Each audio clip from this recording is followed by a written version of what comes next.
with 2 of the 3 families thus far. And as you can imagine, those were extremely challenging conversations. So anyways, ready for questions. An emotional Los Angeles County sheriff sharing what he knows today about an explosion that killed 3 deputies. Welcome, everyone, to West Coast Wrap tonight. I'm Alex Savage. That blast today happened at a sheriff's department training facility, and it took authorities several hours to deal with potential explosives at that site and render the scene safe. As Fox's Jonathan Hunt reports tonight, Sheriff Robert Luna says it will take some time to figure out what caused this tragedy.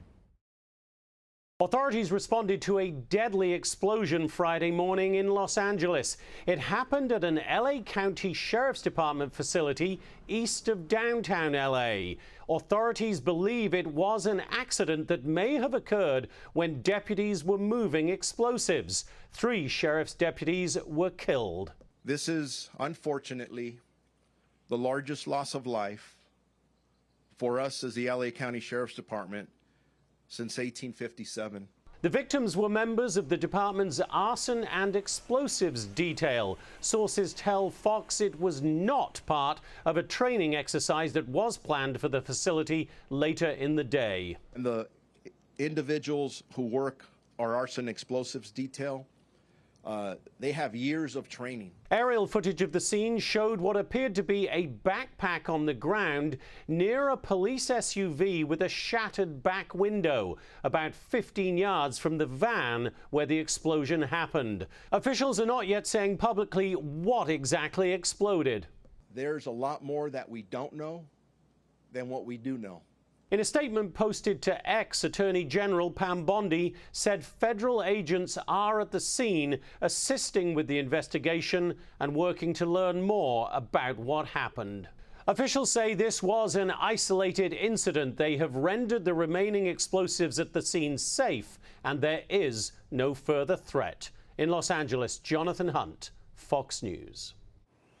One day after Oregon Senator Ron Wyden revealed that the Treasury Department has files that may shed light on Jeffrey Epstein's sex trafficking investigation, the Justice Department has asked a federal judge to allow for the release of grand jury transcripts in the Epstein case. It could take several weeks or even months before those transcripts are made public. This all comes, of course, as the Trump administration has been struggling to make good on its promise to release details of the sex trafficking case, as the president is facing growing pressure from many of his own supporters. DOJ by Pam Bondi is very close to the White House. So the politicization of the DOJ means that many of the marching orders that are going to occur in the Department of Justice are going to come out from the White House. The president obviously has an interest in that. This has been a drip of a constant crisis for the White House, and they haven't been able to get in front of this. And we did ask the Trump administration for a comment on Senator Wyden's claims about Treasury Department files tied to Epstein. We are still waiting for a response. Today, President Trump filed a defamation lawsuit against the Wall Street Journal after the outlet reported that the president sent a sexually suggestive birthday letter to Epstein in 2003. The president denies writing such a note. The lawsuit names the Journal and its owner, Rupert Murdoch. Murdoch is also the majority owner of Fox Corporation, which owns several television stations that contribute to this newscast. I talked earlier with TMZ's Charles Latiboudiere about what the president reportedly wrote to Epstein. The last line says, "Happy birthday to Jeffrey. Happy birthday, and may every day be another wonderful secret." And they go back and forth in this sort of mysterious language talking about, you know, sort of what there is to life and that they know the secret. It's weird knowing what we know of Jeffrey Epstein now. Now, this, we should say the letter was in 2003. At that point, he had not been arrested for soliciting minors. That didn't happen until 2006. President Trump's lawsuit against the Wall Street Journal is seeking $10 billion in damages. In Oregon, firefighters are hopeful that weather conditions will improve over this upcoming weekend as crews continue to battle a large wildfire. Oregon's Cram Fire has now grown to nearly 100,000 acres. This is burning through rugged terrain about 70 miles northeast of Bend. A red flag warning is in effect for this area until 10 o'clock tonight. Crews say they've been really challenged by hot and windy conditions for several days now. Today, they focused on the southern edge of the fire, but there still is no containment on this fire, with evacuation orders still in effect for people in small portions of Jefferson and Wasco counties. Investigators do believe this fire was human-caused. At least 2 wildfires in California forced people to evacuate today. Riverside County's Dale Fire has burned more than 1,000 acres of brush, and it's threatening the Cahuilla Indian Reservation and the surrounding area. This fire began on Wednesday. It's about 34% contained tonight, and the cause is unclear. Now, farther north, crews in Kern County say they have the Fay Fire, about 30% contained. This one has grown to more than 600 acres near the Sequoia National Forest. It started Tuesday, and some small communities have been evacuated as crews continue to try to construct those control lines. Firefighters say they are making progress on one of the large wildfires that's still burning in northern Arizona. The White Sage Fire is now 17% contained. This is burning near the Arizona-Utah state line. Crews say recent monsoon activity as well as cooler temperatures are helping them to fight this fire, which is more than 58,000 acres in size. Now, also, the Dragon Bravo Fire has burned more than 11,000 acres about 40 miles south of that location. That fire destroyed the Grand Canyon's famous lodge and several other cabins earlier this week. There still is no containment on that fire near the Grand Canyon. Fox 10's Nicole Crisson shows us how one business is working to help evacuees. Jacob and Michelle Clough have lived in the Fredonia area for over 2 decades, making lasting friendships with some of the staff over at the nearby Jacob Lake Inn.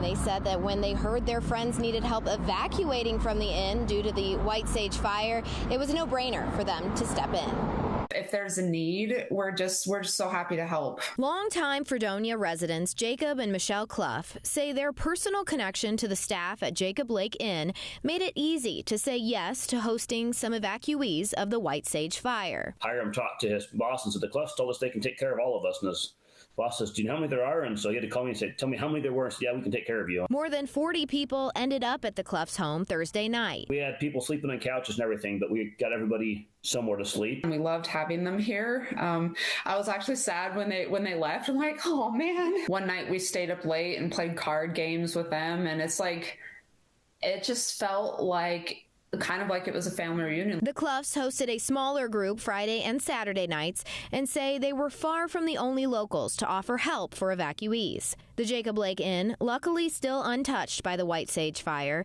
but the closure of the Grand Canyon's North Rim for the rest of the season means less visitors to northern Arizona. It's like terrifying because we just don't know what that means for us personally, but really for the North Rim economy, because there are so many people in our area that rely on the North Rim and the draw of tourists to that location. The Cloughs hoping people decide to still visit the area and see the strength and beauty of the communities north of the Grand Canyon. Come support these good people. They're trying. They support. They hire 60 to 70 college students every year and help them make their way through college, and they make a huge difference in the world.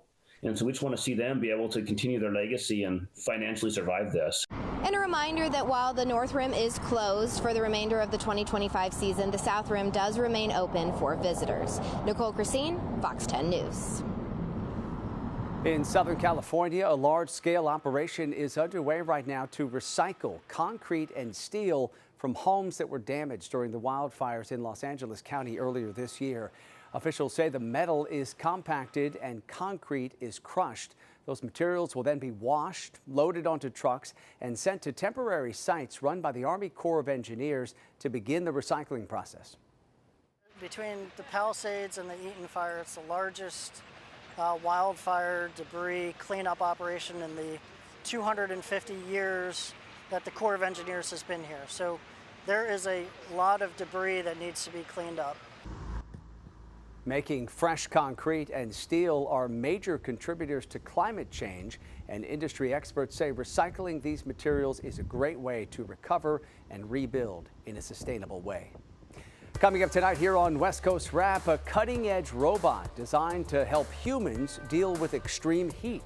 We'll have the details on this research project that's underway in Arizona. Wow, it was a big time cool down right there, and right now it's 66 degrees in Seattle. The West Coast Wrap forecast is coming up.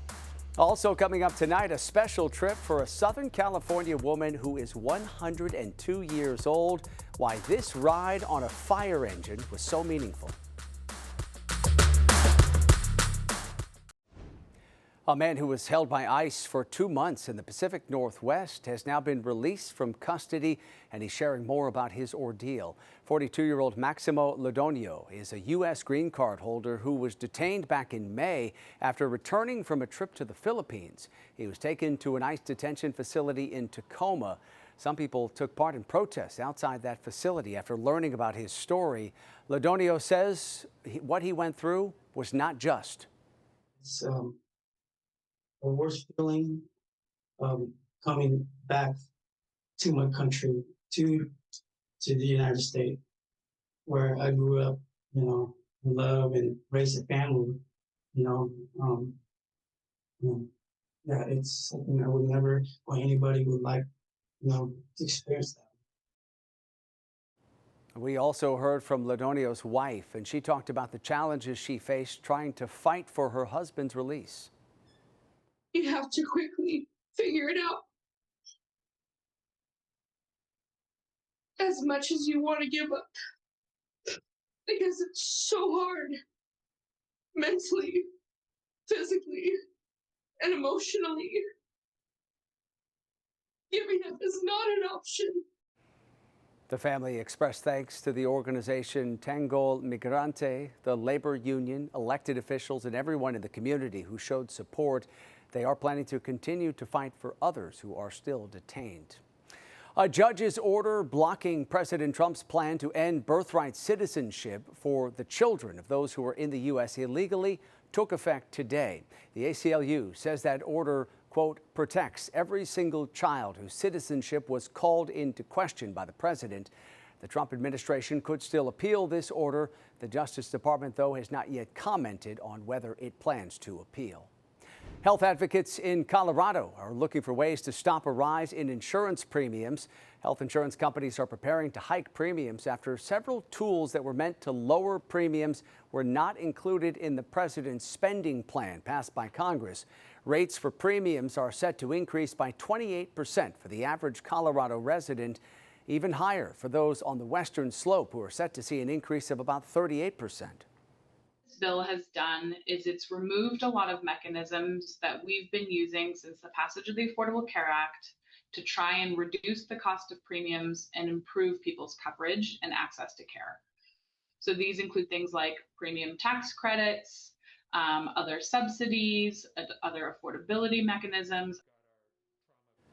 Advocates say they are sounding the alarm now in an effort to reduce those price increases, but they say at this point consumers should expect some sort of increase coming up this fall.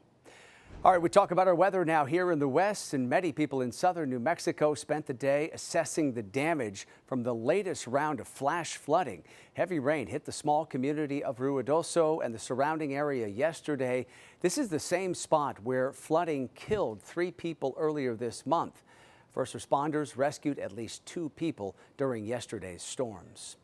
Earlier today, people in Nevada and Arizona were warned about the potential for flash flooding. Here is a live look tonight at the Las Vegas Valley. This is one of the places where the threat of heavy rain thankfully is easing tonight. You see blue skies in this area right now. For more, let's bring in KTVU meteorologist Roberta Gonzalez, who is tracking the conditions for this upcoming weekend all across the West. Hey, Roberta. Hey there, Alex, and good evening, everyone. Yes, we have a little bit of a reprieve in the Las Vegas area, but check it out in Arizona. In Zach, these are some pretty vigorous storms with lightning associated with it. It is now surging up in a northerly direction, crossing Bisbee, Sierra Vista, even making tracks into Tombstone that had a heck of a storm 2 days ago. And then Benson, and then it'll make its way into the Tucson area. But it looks like all the activity is surrounding, for the most part, the New Mexico area. This is the monsoonal moisture, and it is at its best. So Las Vegas, again, looks like it's buying a bit of a break, but some of this activity has drifted on over into the Southern California area.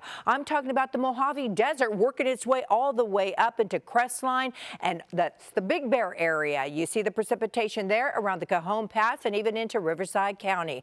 Tomorrow, it looks like we do have a chance of some precip in SoCal. Right now, it's 73 degrees in Los Angeles, or that was the high today. Meanwhile, nearly 100 degrees in Fresno. It was 74 degrees in San Jose, when typically this time of the year you should be right around 81 degrees. Triple digits in Redding and also in Red Bluff.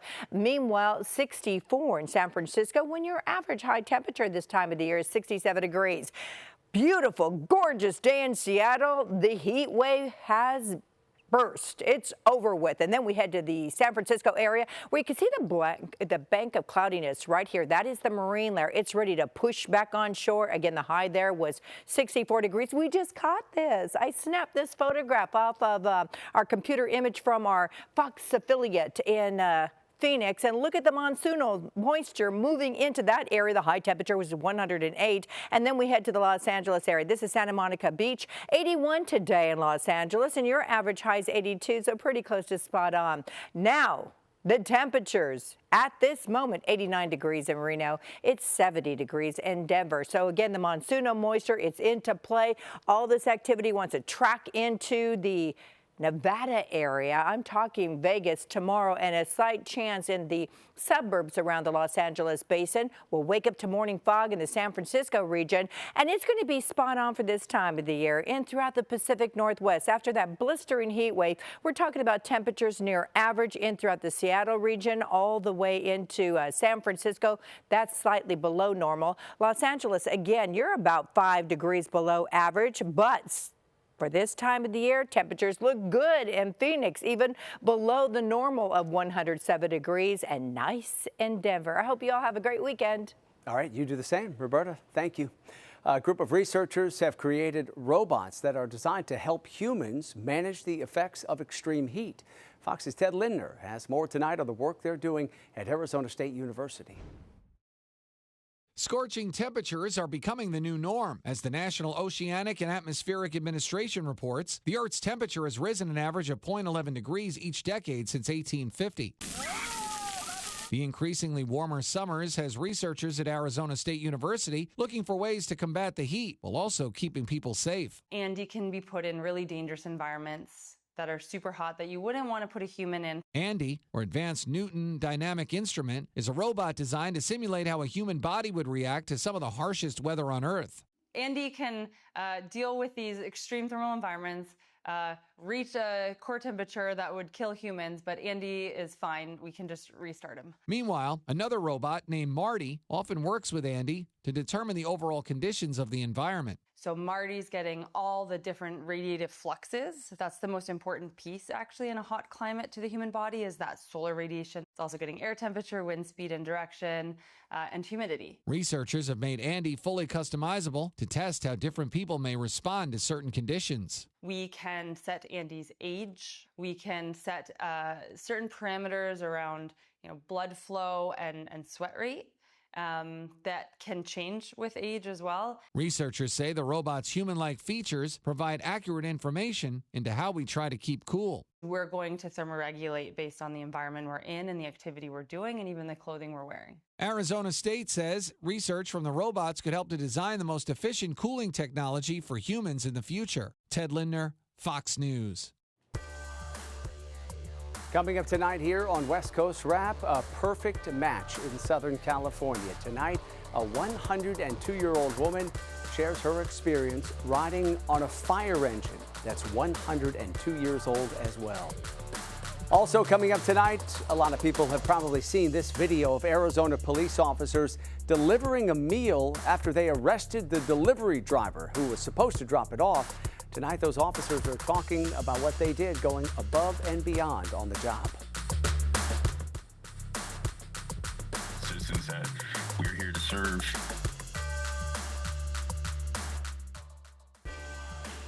In San Jose, California today, hundreds of Warriors fans lined up outside of a Costco store, not for a good deal, but for a chance to snag a picture with Stephen Curry.